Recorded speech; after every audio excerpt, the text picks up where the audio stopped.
And we have to find public-private synergies, and that capital will come in to drive efficiencies. I've run on this for several years now. If Erin O'Toole were actually saying those things, I would want to vote for him, because Bingo. I look at Saskatchewan and they're mixing their private in with their public health care, and they're driving wait times down and spending way less money. So if Erin O'Toole actually had the testicular fortitude to say, yeah, we do need to consider how we're doing things here in healthcare, I would want to vote for him. But he didn't say that. He actually said something that is completely in line with the Liberals, and the Liberals had to, deceptively edit something to make it seem like he did say something actually good. Freeland, who used to, once upon a time, be a mainstream media journalist, she got a little fancy, or one of her minions did, in terms of cutting and pasting, to make it seem that Conservative leader Erin O'Toole said something that he didn't. And I got to tell you, Sheila, I love the front page of the Toronto Sun today. You can see that unverified account. Twitter flags Freeland's misleading video of O'Toole taking healthcare as manipulated media. Wow, manipulated media. And these are the same Liberals that want that are behind the likes of Bill C-10, that want to control and censor the internet in Canada because of manipulated media. Holy moly, what a hypocrite, Sheila. I could not be more smug about this, because be careful what you wish for, Liberals, because you just might get it. And by the way, they manipulated it to make it seem like Erin O'Toole was introducing some vast swath of private health care. And I was like, don't make me like him more. Are you trying to make me like him? Because that makes me like him. Like, yeah, of course I want innovation in healthcare, but they, of course, painted as a bad thing. And O'Toole came out and said, oh, no, we're not considering innovation in healthcare. We're just going to dump an enormous sum of money into healthcare. That was his, I guess, offset to address this like manipulated video, was to say, oh, no. Not only did I not say that, I promised even more money into healthcare, because apparently throwing good money after bad is a conservative solution these days. Who knew? But Efron, could you maybe play that original manipulated video? Oh, Mr. Producer's looking for it. Sorry. Provinces Here we go. to experiment with real healthcare reform, including the provision of private, for-profit, and non-profit healthcare options inside of universal coverage. Yes. Now I'll elaborate a little bit more. We can't have just one old model that is increasingly becoming inefficient, and we have to find public-private synergies, and that capital will come in to drive efficiencies. I've run on this for several years now. Would you be prepared to allow provinces to experiment? That's how the video ends, but the jump cuts there are so obvious, hey? Like, I watch videos all the time, and I'm like, we need to hide that jump cut with B-roll because it looks a little stiff or whatever. Like when we screw up on camera and we just stop and restart, we're not editing things to change what we're saying. But if we have to hide because we don't know what we're saying and then we need to stop and restart. But they didn't even try to do that there. It's just like they cut it and then they clumsily paste it back together, and they think Canadians are stupid enough to fall for it. But again, if Erin O'Toole were actually saying those things, I would want to vote for him, because Bingo. I look at Saskatchewan and they're mixing their private in with their public health care, and they're driving wait times down and spending way less money. So if Erin O'Toole actually had the testicular fortitude to say, yeah, we do need to consider how we're doing things here in healthcare, I would want to vote for him. But he didn't say that. He actually said something that is completely in line with the Liberals, and the Liberals had to, deceptively edit something to make it seem like he did say something actually good. But you know what, Sheila, you've touched upon something very important and profound, and I know talking about private health care, for some reason in Canada, that's the political third rail that you don't want to step on. But the fact is, I mean, I've done a lot of research into healthcare systems. I think I've mentioned this on the live stream before. I think some of the best healthcare systems you'll find are in France and Germany. It is a hybrid public-private healthcare system in which everyone wins. If you, like Canada, the public system, you got to wait in line.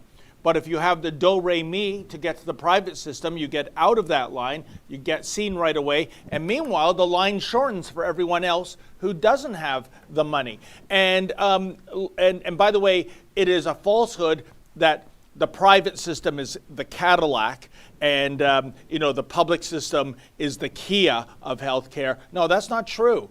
There's nothing wrong with the public healthcare systems in France and Germany. And Sheila, to put an epilogue on this, let's not kid the kidders, as they say down on the Midway. We have an unofficial hybrid already. We have grandfathered private clinics like the Shouldice Clinic, where the departed Jack Layton went to get his hernia operation and claimed he didn't know it wasn't a private clinic, if you can imagine. Yeah. And whenever he just didn't realize why he was paying that bill, right? Like, what's this bill for?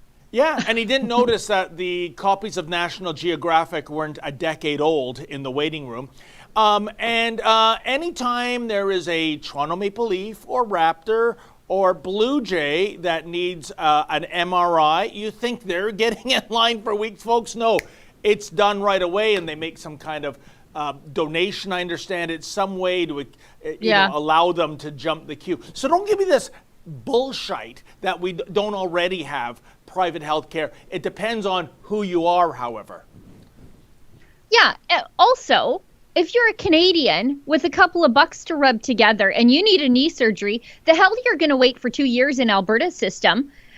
You'll just go get your knee surgery done in Hawaii. Yep. And the nurses will come check on you in your hotel room while you stay in a 5-star resort, get your knee worked on. You have access to private health care already in Canada.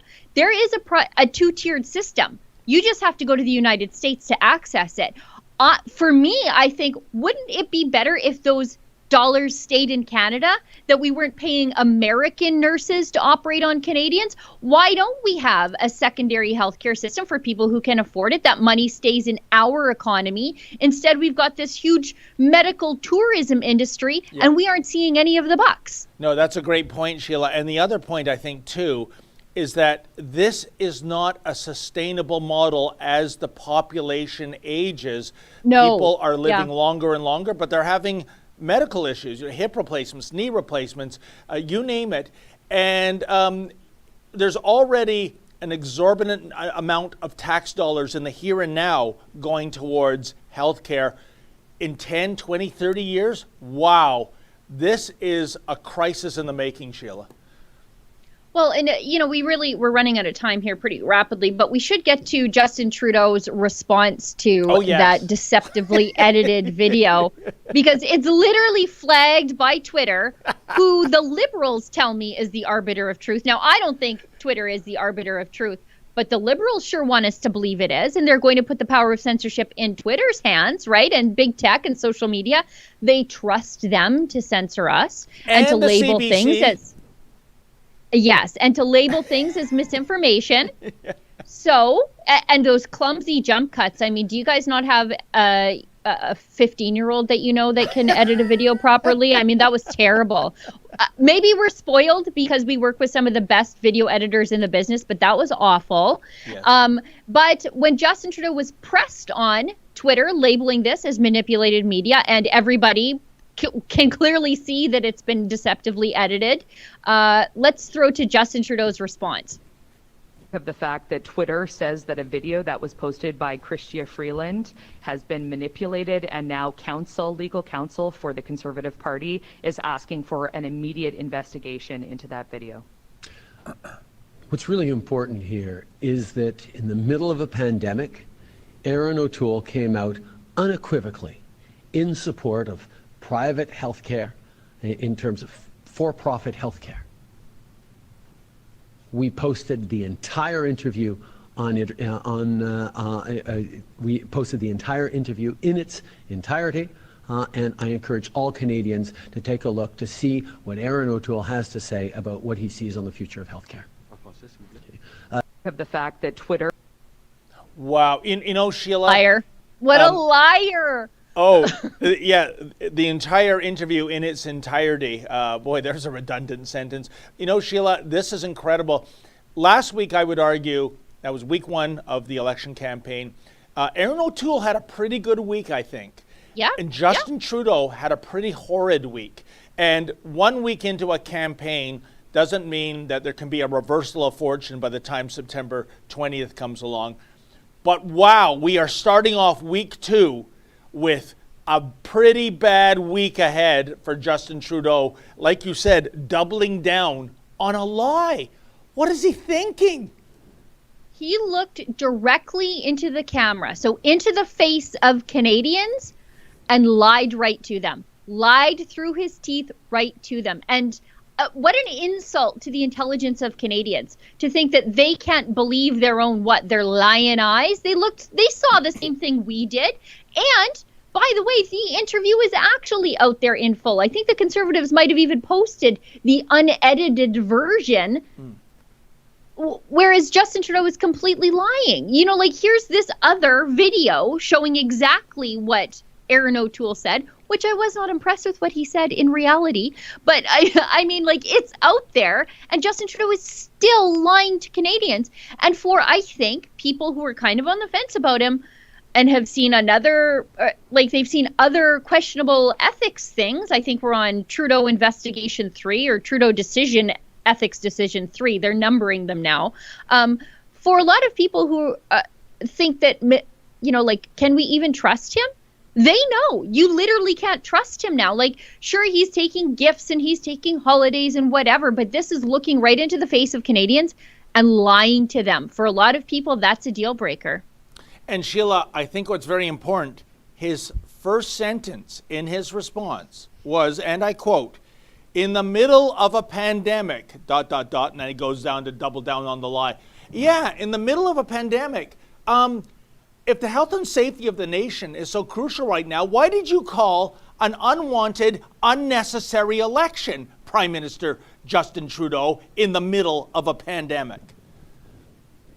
You know, what else will this guy lie about? It's all about power.